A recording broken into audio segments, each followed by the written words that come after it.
Jadi di antara syafaatnya Quran itu orang nggak jadi masuk neraka. Jadi syafaat itu ada dua, dari neraka diangkat ke surga, dan itu bisa lama itu. Tapi kalau syafaatnya Quran itu yang belum masuk neraka supaya nggak jadi masuk neraka.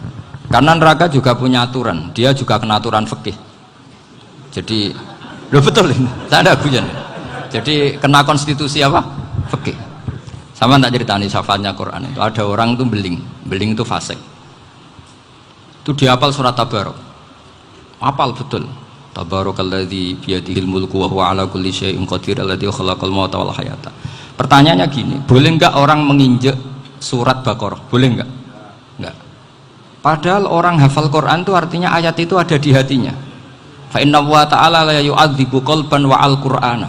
Allah tidak akan menyiksa hati yang menyimpan Quran, yang jadi flash disknya Quran, yang jadi rekaman Quran. Singkat cerita orang ini hafal.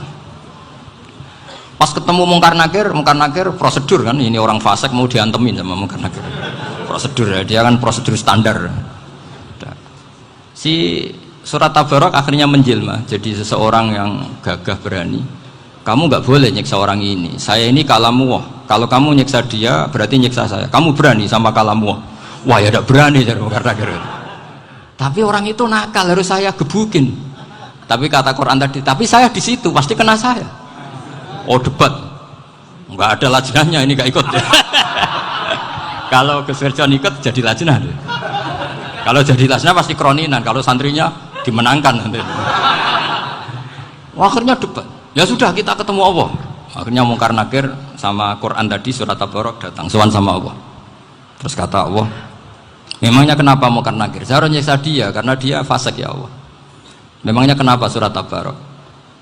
Saya ada di situ. Menurut aturan orang tuh nggak boleh injak-injak Quran. Kalau dia nutuk saya, nutuk Quran, itu harus dikasih tahu fikihnya Mungkar Nakir. Akhirnya Allah ngendikan gini ke surat Tabarok. Ya sudah terserah kamu. Kalau terserah kula Gusti, Mungkar Nakir nggak boleh nyentuh orang ini. Ya sudah selamat.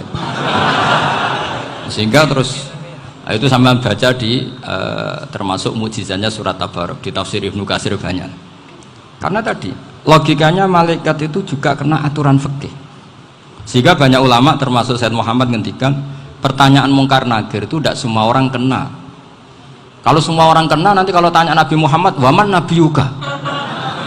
Kacau kan jawabnya. Nabi kamu siapa? Lu saya ini nabi. Ya kan? Lah nanti kalau pas ketemu Nabi Ibrahim, waman abuka? Jadi repot kan? Makanya ada kiai yang guyon kalau ditanya merebuka, saya ini guru tauhid sembrono. Saya ini ngajar Ummul Barohin, kamu tanya merebuka. Masyhur itu keramatnya Imam Malik itu. Ada Ashabu Malik, rajulun min ashabi Malik. Beliau ditanya Mungkar Nakir merebuka menabiuka. Imam Malik datang, ini seumur-umurnya itu ngajar tauhid. Kok kamu bedai enggak sopan kamu? Dan kita berharap barokah sampean ngaji nanti itu. Yes. Malaikat itu anak sungkane gitu. Jadi dan saya meskipun guyon itu serius. Bedanya orang alim sama ndak itu di situ. Kalau orang alim itu guyon itu masih bener, masih serius. Coba saya bacakan ayatnya. Ala inna auliya Allahi la khaufun alaihim wa lahum yahzanun. Terus lahumul busyra fil hayatid dunya fil akhirah. Artinya kalau Mungkar Nakir dengan penampilan garang gitu, berarti ada ketakutan apa enggak? Ada, padahal ciri utama walinya Allah tidak ada ketakutan. Makanya itu termasuk dalilnya Sayyid Muhammad, tidak semua orang alami seperti itu karena wali-wali itu la khaufun alaihim wa lahum yahzanun. Wah anak kiai ketemu karena kerja buat tidur wedek. Iku dresege ora kok pertanyaan itu, nak konan santri piye? Lho isen wis kiai dihanjuti Mungkar Nakir. Malu gak kira-kira? Mesti pelengahan konan santri piye? Nah jawabannya gampang karena pernah ngajar tauhid. Makanya Sayyidina Ali ini cerita ini ada di kitab Nurul Dholam. Sama lihat di kitab Nurul Dholam karangannya Syekh Nawawi Banten. Itu Sayyidina Ali itu ya, andekan orang biasa mungkin ya agak-agak hasut, tapi ini wali gak boleh kamu katakan hasut. Dia itu mangkal sama Umar. Orang kok setiap orang pernah dibentak. Apa dia berani bentak Mungkar Nakir? Penasaran dia. Bagaimana perangnya Umar itu berlanjut enggak gitu kira-kira. Akhirnya minta, ya Allah saya minta kasyaf. Ya karena yang minta Sayyidina Ali karena mau wajah dituruti sama Kasuf. Dilihat Sayyidina Umar pas meninggal itu. Jadi hasud itu ya kadang penting asal baik. Loh betul, bahasa Kanjeng Nabi kadang la hasada illa fisnaten. Itu Nabi bahasakan ya hasad. Gus Verson aja yang nafsirkan ghobtoh itu kan gaya-gayanan sebagai ulama. Aslinya Nabi ngendikannya itu la hasada illa fisnaten. Ulama yang ganti itu namanya ghobtoh. Wong Nabi sendiri nyebut hasad kok kamu tafsiri ghobtoh. Ya hasad ya hasad. Udah ada usah ditawil-tawil pokoknya gitu. Kalau sama nggak percaya nggak apa-apa. Kok gitu aja kok repot. Karena sama nggak percaya kemungkinannya dua. Satu nggak ngerti. Dua sama-sama alim kan dari awal kalau sama-sama alim kan laisa li alimin ayuqallida aliman akhor. Kita nggak perlu saling mengikuti. Ngapain hasud? Biasa aja. Akhirnya Sayyidina Ali kasar. Pas Umar bangun, setelah mati kan bangun, setelah meninggal bangun. Mungkar Nakir datang dengan perang yang sangat garang. Itu digambarkan Sayyidina Ali matanya itu kalkidril ghali. Kayak apa? Kendil yang apa? Menganga. Wah seru. Sayyidina Ali senang, paling takut ini Umar. Senangnya bukan main. Wah ini mesti takut Umar. Biasa. Ternyata enggak. Umar malah bangkit. Woi Mungkar Nakir deh. Kamu tahu menghadapi siapa? Itu betul ya? Kamu itu menghadapi temannya ahabbal khalqi ilallah. Yang diandalkan temannya bukan dia. Kamu tahu yang kamu hadapi, saya ini teman kekasihnya Allah. Jadi boleh kamu mengandalkan Mbak Virjon. Tapi nanti resikonya Mungkar Nakir tanya, itu Virjon siapa? Wah itu masalah kan. Makanya syaratnya wali itu harus ma'rufun fis sama. Di langit sudah populer. Makanya dulu ada orang yang saking seninya Abdul Qadir ditanya apa saja jamnya Abdul Qadir Al-Jilani. Itu aman karena beliau populer. Makanya program kita harus populer dulu di langit. Nah, itu nanti kalau dicatut oleh santri-santri nggak apa-apa. Kalau nggak populer nanti ditanya, itu siapa? Masalah ini. Umar itu yang dibanggakan itu, kamu tahu saya siapa? Ya enggak tahu, saya ini temannya kekasihnya Allah. Temannya Muhammad, iya Muhammad Rasulullah. Wah mikir, waduh, repot. Loh di dunia aja gitu kan, temannya presiden, temannya panglima, apalagi ini temannya Sayyidul Awalin wal Akhirin. Di dunia aja bilang temannya presiden, menteri, orang sudah takut, apalagi ini temannya Sayyidul Awalin. Hanya Mungkar Nakir terus konfirmasi sama Allah, gimana ya Allah ini ngadepi. Sebetulnya yang diandalkan itu temannya, bukan dia. Wah, akhirnya sama Allah dibilang, ya bu, ya sama seorang seperti itu bu yang sopan. Terus semenjak itu Mungkar Nakir itu nggak selalu berpenampilan seperti itu, sangat. Jadi semoga itu konsisten sampai nanti. Jadi kamu kalau ingin nggak takut Mungkar Nakir, jadi wali dulu. Karena sarannya tadi hanya wali sing la khaufun alaihim walahum yahzanun lahumul busyra fil hayatid dunya fil akhir. Jadi orang itu kalau ngaji itu harus khatam. Jangan semuanya kena pertanyaan. Dan kalau semuanya kena pertanyaan nanti repot. Kalau Nabi Muhammad ditanya waman Nabi juga. Nabimu siapa? Lu kan terus jadi aneh. Jadi makanya ngendikane Sayyid Muhammad semua ulama lah, nggak ada am kecuali ditaksis, kecuali sifatnya Allah. Misalnya bikulli syai'in alim ya benar-benar bikulli syai'in. Tapi kalau am semuanya pasti ada taksis, meskipun dalam muhawarah muhadasah biasa. Misalnya contoh gampang, istri kamu baru seneng kamu, mas nak pengen apa-apa itu lapor aku, gak apa-apa mas, mesti aku seneng sama lapor. Iku di aku pengen wayo. Langsung jadi apa wae. Mesti apa wae maksudnya kecuali itu gitu. Padahal kalau ngomong ya mas sampean ingin apa saja tak dukung. Sampean bilang kepengin iku wayo. Kira-kira disetujui apa enggak? Sama seperti kita kalau punya teman akrab, wes nang omahku gak apa-apa, anggap ya omahmu dewe. Terus mlebu-mlebu kamar. Jadi tidak ada am kecuali ditaksis. Artinya kalau ada cerita bahwa orang mati pasti ngalami ditanya Mungkar Nakir, itu pasti ada am yang ditaksis. Itu pasti tidak dialami para anbiya, para auliya. Karena ciri utama wali itu la khaufun alaihim walahum yahzanun. Kemudian saya yang mau cerita ya supaya sampean bisa menghadapi dunia global ini. Tak bawa tafsir Munir termasuk tadi. Kenapa orang Islam Rasulullah SAW itu lebih senang kalau yang menang itu orang Nasrani Romawi ketimbang yang menang itu orang Faris, dalam hal ini ateis. Karena orang ateis itu lebih ngeri. Sebetulnya beberapa penemuan sains terutama di ilmu medis itu orang Amerika, kayak cloning. Tapi orang Amerika itu masih dilarang oleh gereja untuk mengaplikasi, karena nanti bayi cloning itu dipakai suku cadang. Di Amerika masih ditentang oleh fatwa-fatwa agama baik Islam maupun Kristen. Tapi di Cina itu dipraktekkan karena nggak ada halangan agama. Di Cina itu biasa ada kondom diolah lagi jadi alat-alat aksesoris. Di Amerika tidak ada karena masih ada agama, masih ada larangan. Sehingga orang Islam itu lebih takut kalau yang menang itu Persia, karena terus cara berpikir ternyata Tuhan itu tidak ada, langit nggak ada perannya. Jadi ketika yang menang Nasrani masih berpikir itu pertolongan Tuhan, meskipun mungkin cara mengatakan Tuhan beda dengan kita. Tapi ada satu kesamaan bahwa kekuatan samawi itu ada. Nah, itu disebut hulibatir rum fi adnal ardi wa hum mim ba'di ghalabihim sahlibun. Di sini diterangkan oleh Syekh Nawawi supaya kamu tidak salah paham. Sebetulnya kamu katakan misalnya wah itu paham liberal, sebenarnya saya tidak tersiksa. Cuma takut yang mengatakan seperti itu cek goblokir atau ngaji gitu. Itu aja masalah saya. Ini saya baca ini karangannya Syekh Nawawi karena tadi kata Mbah Firjon ngaji itu harus sama orang bersanad. Saya ini kalah sama beliau itu berkali-kali. Secara nasab saya harus manggil Mbah. Secara silsilah ilmu saya juga kalah lagi. Saya sering disewani sama cucu-cucu Syekhona Khalil. Kiai Siddiq itu termasuk murid dekat beliau Syekhona Khalil. Kalau itu berarti kan Gus Firjon, Ahmad, terus Mbah Siddiq. Mbah Siddiq ngaji Syekhona Khalil. Syekhona Khalil itu pernah ngaji langsung sama Sayyid Zaini Tahlan. Berarti beliau dari Sayyid Zaini Tahlan itu baru generasi kelima.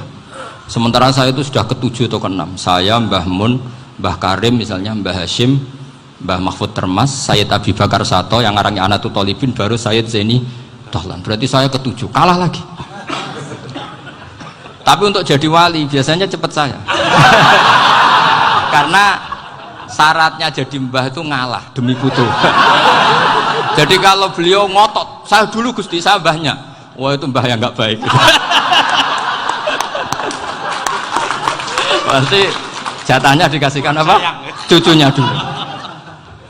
Makanya Abdul Muthalib itu orang yang dapat wangsit, tapi yang jadi nabi itu cucunya. Jadi dalil saya banyak. Sebenarnya Abdul Muthalib itu sudah sering dapat wangsit.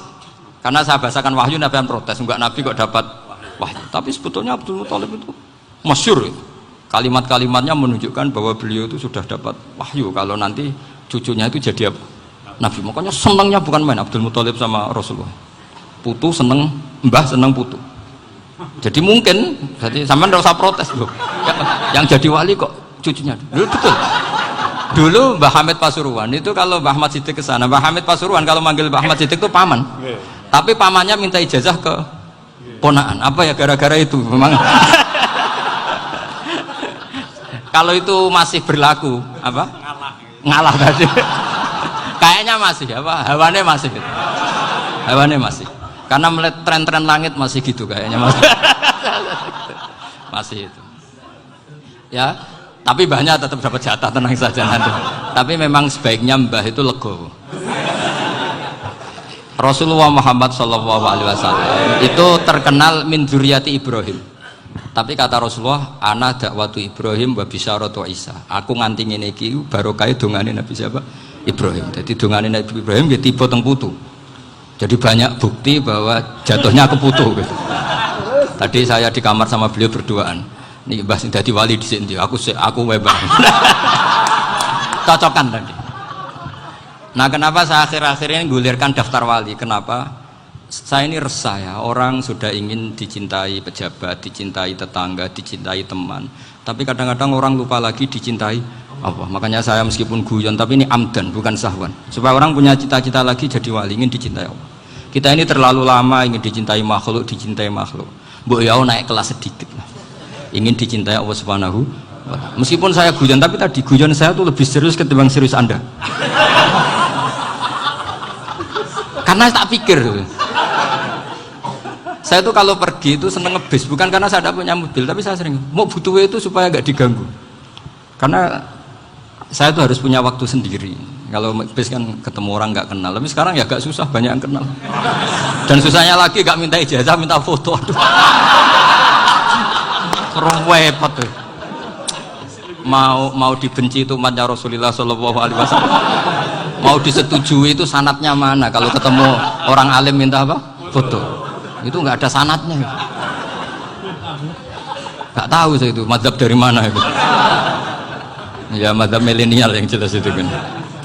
Ini tak baca ya biar dapat, karena ini kenangan saya sama Mbak Ahmad Siddiq. Saya masih ingat betul beliau ngisi hallnya Mbak Abdullah bin Umar, berarti abahnya Mbak Hamid. Karena mbah saya itu Fatimah binti Khalid bin Umar, kalau Mbah Hamid itu Hamid bin Abdullah bin Umar. Itu saya masih ingat betul zaman itu Mbah Hamid setiap hall di Lasem itu rawuh, dan saya derek mbah saya karena masih misanan datang ke Lasem. Itu beliau pas itu ngisi sama Mbah Mun. Mbah Mun masih muda, Ki Ahmad Siddiq sepuh senior. Itu beliau cerita bahwa dulu ketika Indonesia dijajah Jepang itu para kiai mimpi dibacakan ayat Ghulibatir Rum fi adnal ardi wa hum min ba'di ghalabihim salim. Terus ada kiai yang tanya, takwilannya gimana? Ya nanti Jepang pulang bukan karena kita yang mengalahkan, tapi Jepang ada yang mengalahkan sendiri meskipun tidak kita. Kayak dulu Faris tidak dikalahkan Islam tapi dikalahkan Romawi, tapi yang senang umat Islam. Wa yauma idzi yafrahul mu'min. Itu luar biasa ulama-ulama kita. Delalah kejadiannya Indonesia seperti itu. Yaitu kita tidak mengalahkan Jepang, tapi Jepang pulang sendiri karena dikalahkan apa? Sekutu. Ya ini saya baca.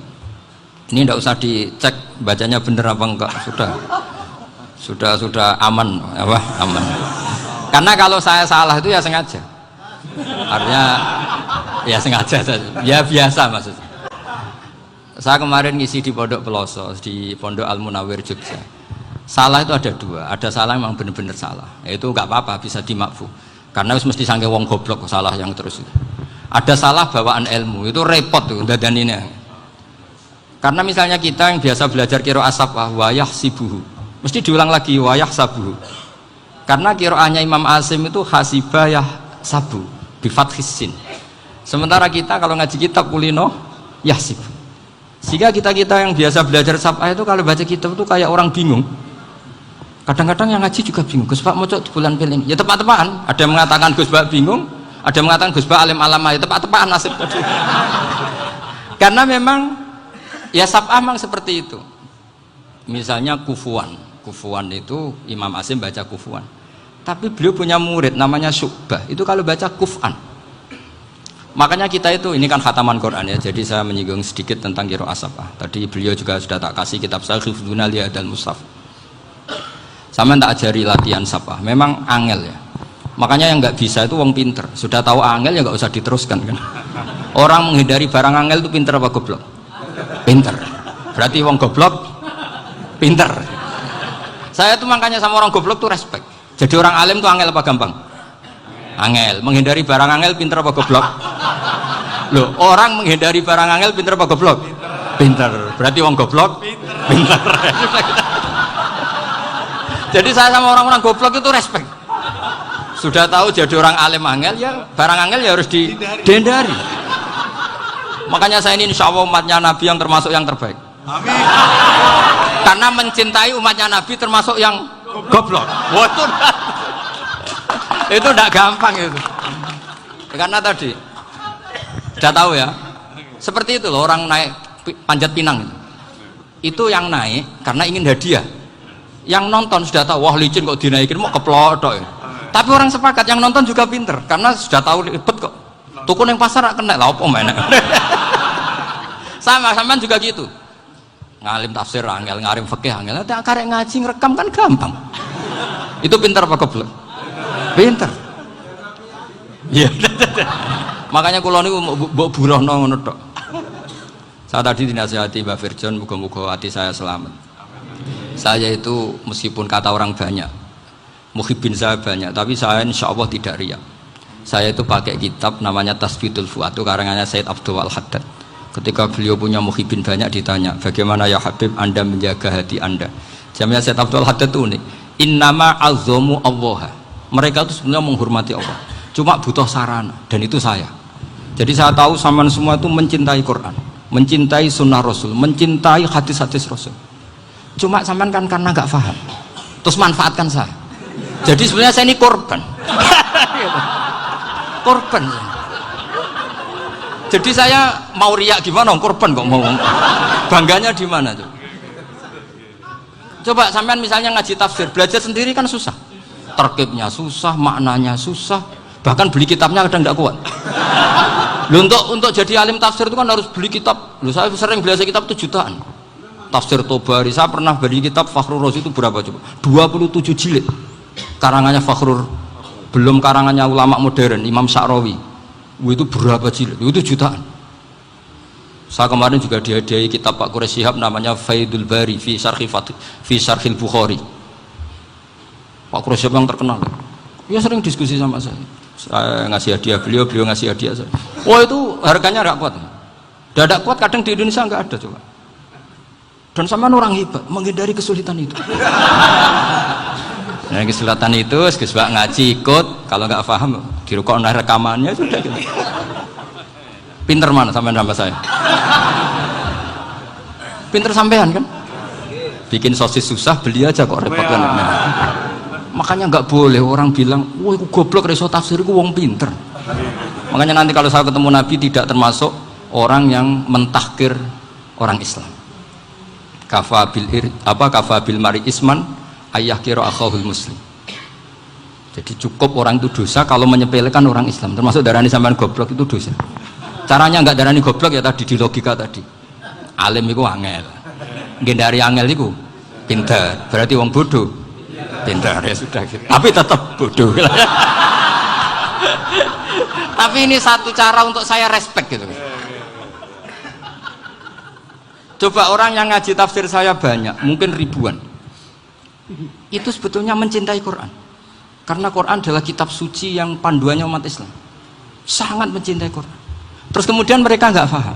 Terus mencari orang yang memahamkan. Burohno lah cara Jawane. Terus keren saya itu di mana coba? Lah terus mereka kurang ajarnya gini, kalau paham itu ya alhamdulillah paham. Kowe nak ngaji Gus wae ngono tok. Tapi nek ora paham, ora nyalano akal ya. Mari Gus Ban nerangno cepet, mulane gak paham. Ora kok nyalano teke sing lelet. Itu kan Masya Allah, naudzubillah. Sebetulnya tingkat kurang ajarnya tinggi Gus sebenarnya. Jadi kalau nggak paham itu kadang nggak nyalahno uteke. Kayak mau misalnya, mau mari mikir aja jelas. Padahal misalnya jelas orang mesti paham, bodoh. Paham ya?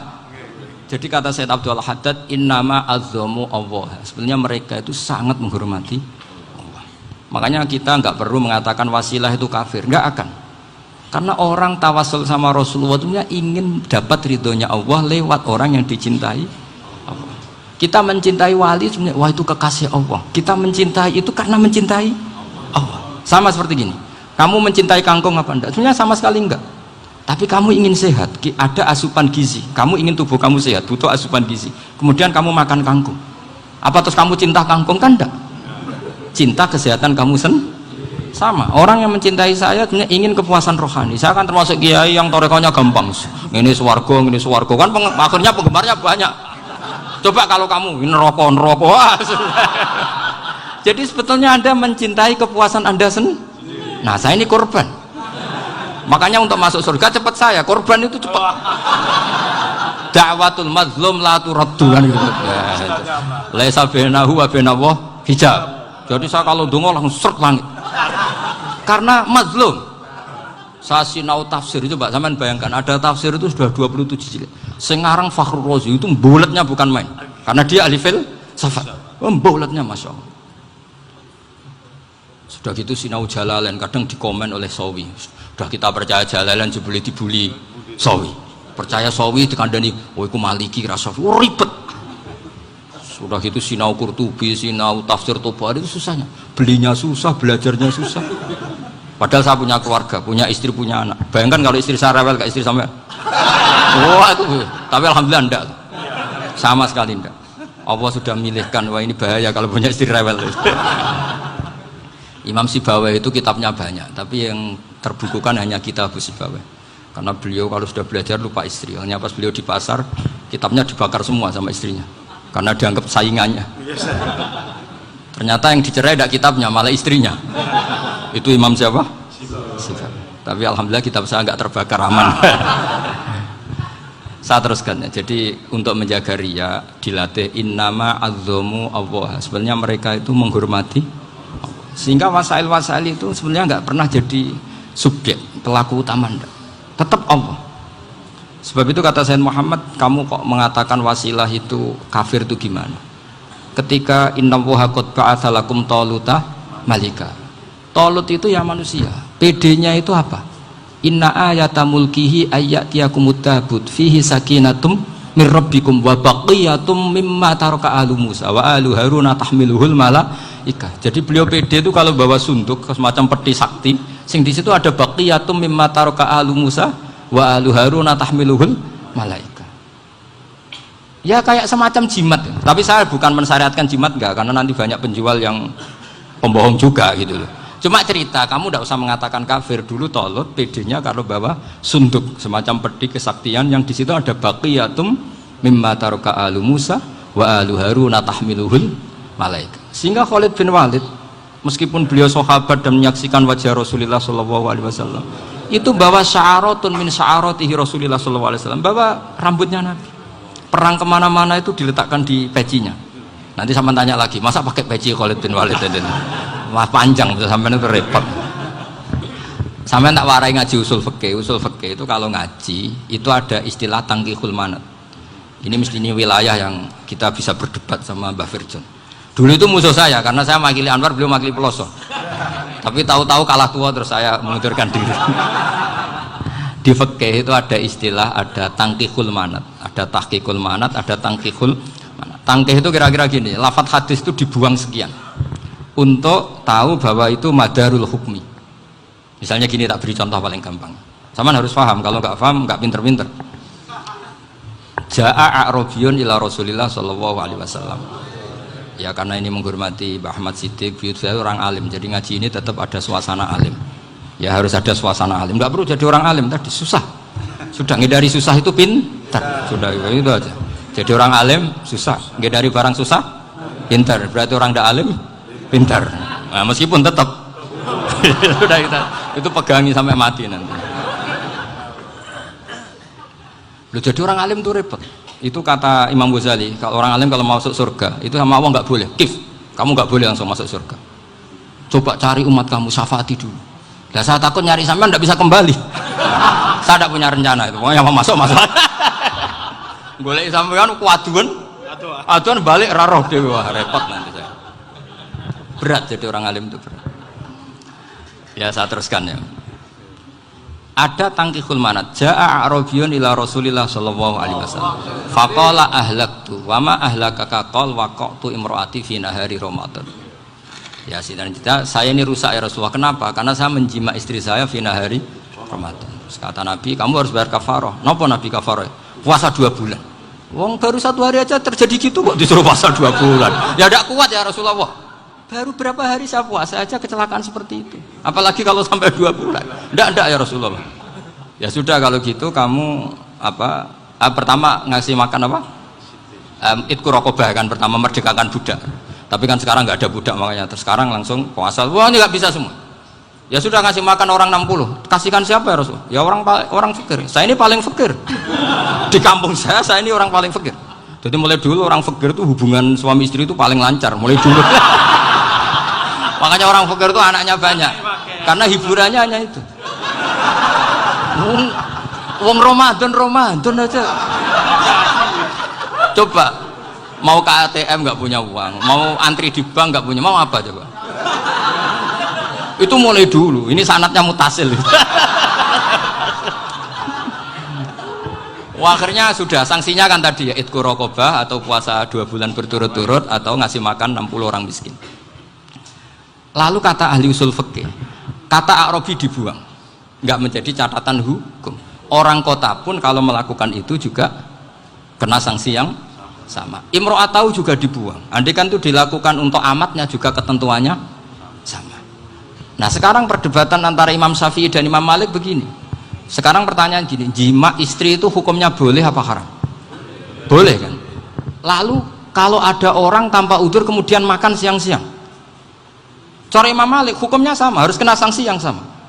Karena sama-sama hadku hurmati Ramadan bi ghairi udzrin syar'iyyin. Sama-sama merusak hukum Ramadan tanpa udzur syar'. Lo jima itu tidak zina. Kan hukumnya jaiz. Nah, sekarang makan hukumnya jaiz, harusnya juga kena ketentuan yang sama. Cara pikirannya Imam Malik. Nah, alhamdulillah Imam Syafi'i gak setuju. Wah, cara setuju repot.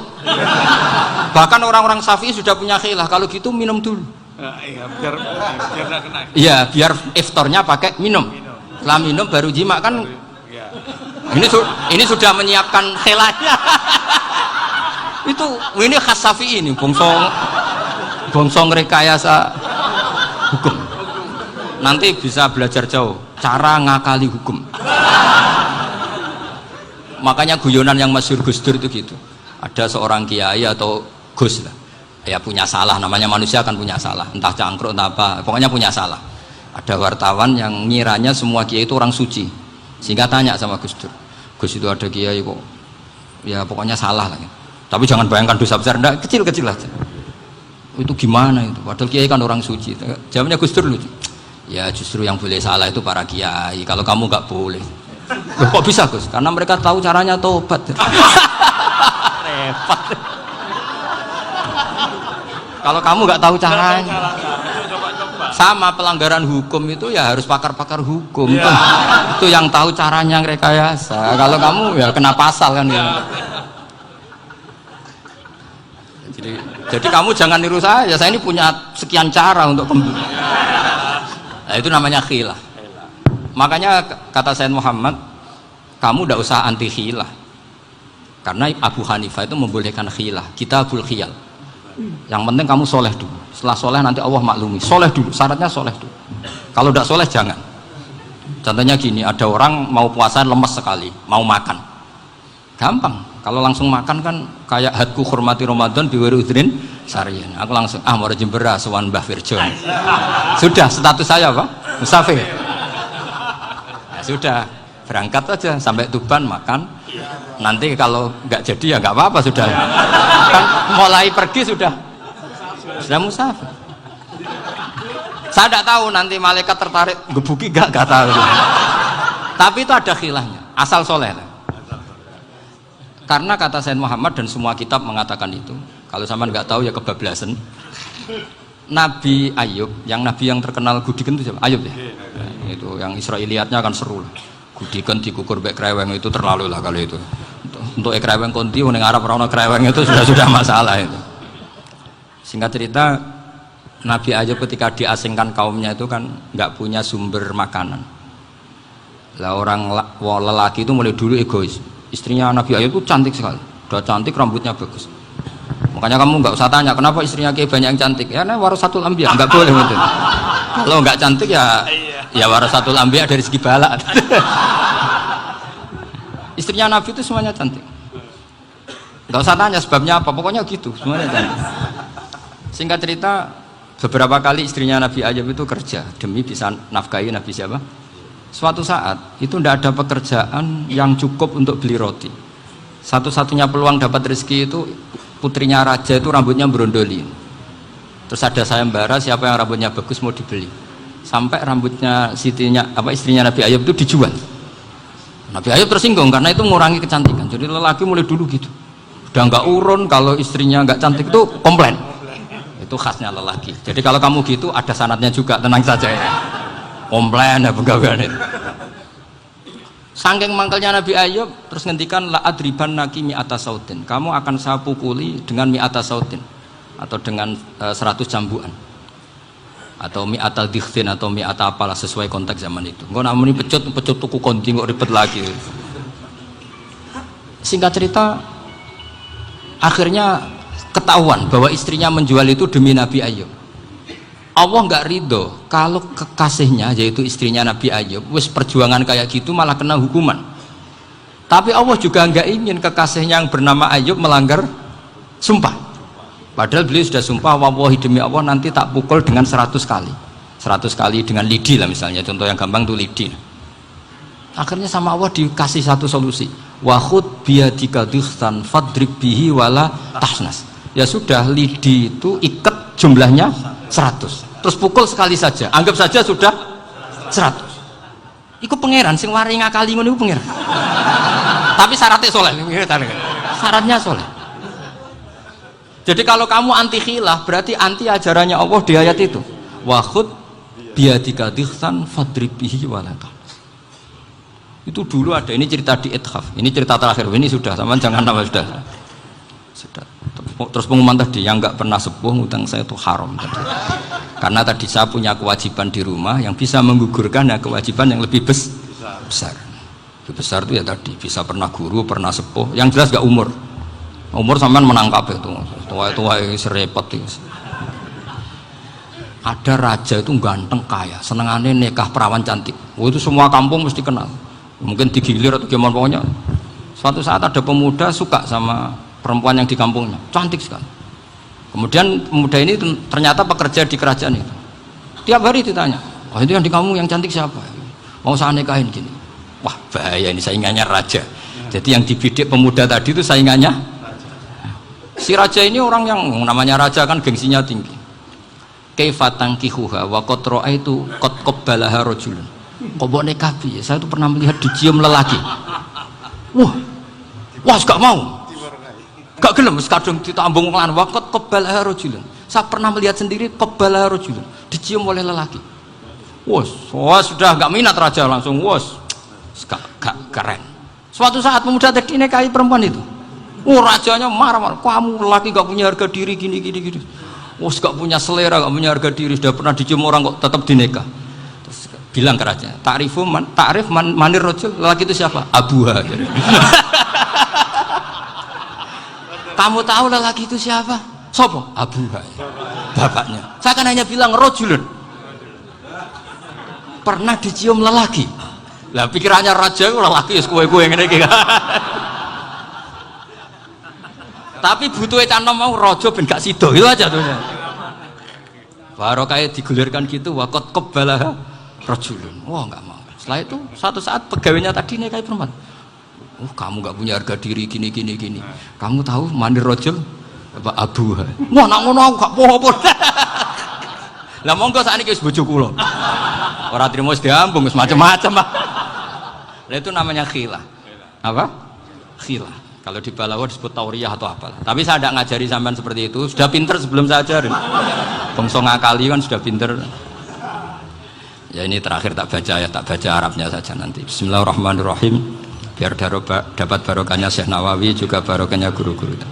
Bismillahirrahmanirrahim. Wasababu nuzuli hadil ayati annahu kana baina farisa war rumi qitalun wa kanal musyrikuna yawadduna antaghliba farisu ar-ruma. Di anna farisa kanu majusiyan ummiyin wal muslimuna yawadduna ghalabatar rum ala faris liqaunihim ahla kitabin. Jadi zaman dulu orang Islam lebih senang kalau yang menang itu orang Nasrani. Kalau bandingannya ateis. Karena bagaimanapun percaya kekuatan langit. Sementara orang ateis sama sekali tidak percaya kekuatan. Apapun bedanya kita dengan Nasrani itu ada kesamaan, yaitu percaya adanya kekuatan langit. Sehingga ketika orang Romawi kalah itu orang Islam ikut susah. Paham ya? Makanya ini tak baca biar sampean nggak macam-macam pikirannya. Fab'atha Kisra saat terusnya, ya pokoknya seperti itu. Akhirnya Rasulullah SAW berdoa lebih seneng yang menang itu Rom karena ahli kitab. Artinya apa? Kemenangan ahli kitab adalah kemenangan makhluk atau hamba Allah yang mentautkan kekuatan kita di bumi dengan kekuatan langit. Makanya saya berharap selain kita ikhtiar medis, kita harus memperbanyak istighfar. Bagaimanapun semua itu dari Allah Subhanahu wa Ta'ala. Kita menghormati negara dengan ikhtiarnya, tapi saya mohon sekali kita juga istighfar, karena semua itu juga ditentukan oleh Allah, oleh langit. Ya, saya kira demikian. Assalamualaikum warahmatullahi wabarakatuh.